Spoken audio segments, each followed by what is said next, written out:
بسم اللہ الرحمن الرحیم۔ بچوں کے اسلامی نام اور ان کے معنی، ان کی اسپیلنگ اور اس کی جو تاریخی حوالہ جات ہیں یا تاریخی واقعات ہیں، اس کے ساتھ آپ کی خدمت میں ایک مرتبہ پھر حاضر ہیں۔ اور آج ہم جس نام پر گفتگو کریں گے وہ ہے ذکوان۔ وہ ہے ذکوان۔ اس کی انگلش اسپیلنگ اگر ہم دیکھیں تو وہ اس طریقے سے ہے۔ اس کا معنی ہے ذہین اور ہوشیار شخص۔ چونکہ یہ ذکاوت سے ہے، لہٰذا اس بنیاد پر جو ہے وہ ہم ذہین اور ہوشیار شخص کو جو ہے وہ ذکوان کہتے ہیں۔ یہ سرکار علیہ الصلاۃ والسلام کے ایک مشہور صحابی ہیں، حضرت ذکوان بن عبد قیس۔ اس کی مناسبت سے ہمیں یہ نام رکھنا چاہیے۔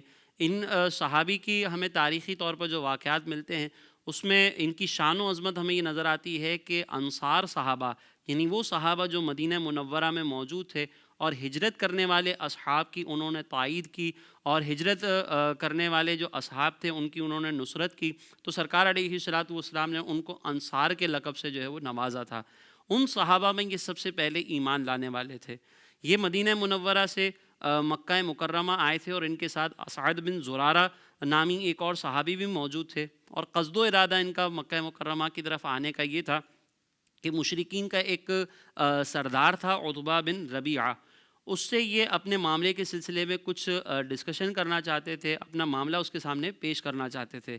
لیکن جب یہ مکہ مکرمہ پہنچے تو انہیں معلوم ہوا کہ یہاں پر نبی کریم علیہ الصلاۃ والسلام نے اپنی نبوت کو ظاہر کیا ہے، تو وہ عتبہ کے پاس جانے کی بجائے سرکار علیہ الصلاۃ والسلام کی بارگاہ میں حاضر ہوئے۔ جیسے ہی سرکار علیہ الصلاۃ والسلام کی بارگاہ میں حاضر ہوتے ہیں، نبی کریم علیہ الصلاۃ والسلام ان پر اسلام کی دعوت کو پیش کرتے ہیں، قرآن پاک کی تلاوت ان کے سامنے کرتے ہیں، تو یہ حضرات جو ہے وہ فوراً قرآن پاک کی تلاوت سے متاثر ہو کر، نبی کریم علیہ الصلاۃ والسلام کی دعوت سے متاثر ہو کر دائرہ اسلام میں داخل ہو جاتے ہیں۔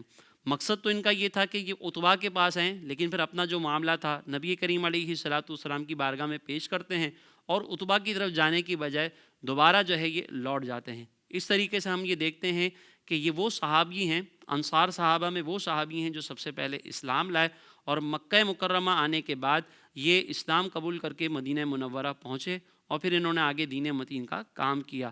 لہٰذا اگر کوئی شخص اپنے بچوں کا نام جو ہے وہ ذکوان رکھنا چاہے تو ان صحابی کے نام کو، ان کے معنی کو پیش نظر رکھے، ان کے اس واقعے کو پیش نظر رکھے، انشاءاللہ عز و جل اس کو اس نام کی برکتیں حاصل ہوں گی، اور اللہ تبارک و تعالیٰ ان صحابی کا فیض جو ہے وہ اس بچے کو ضرور عطا فرمائے۔ زندگی کے تمام شعبوں میں دینی رہنمائی حاصل کرنے اور آخرت کو بہتر کرنے کے لیے ہمارے YouTube channel Islamic digital studio کو سبسکرائب کر لیں اور بیل آئیکن بھی پریس کر لیں۔ قرآن سے بھی ملاتا ہے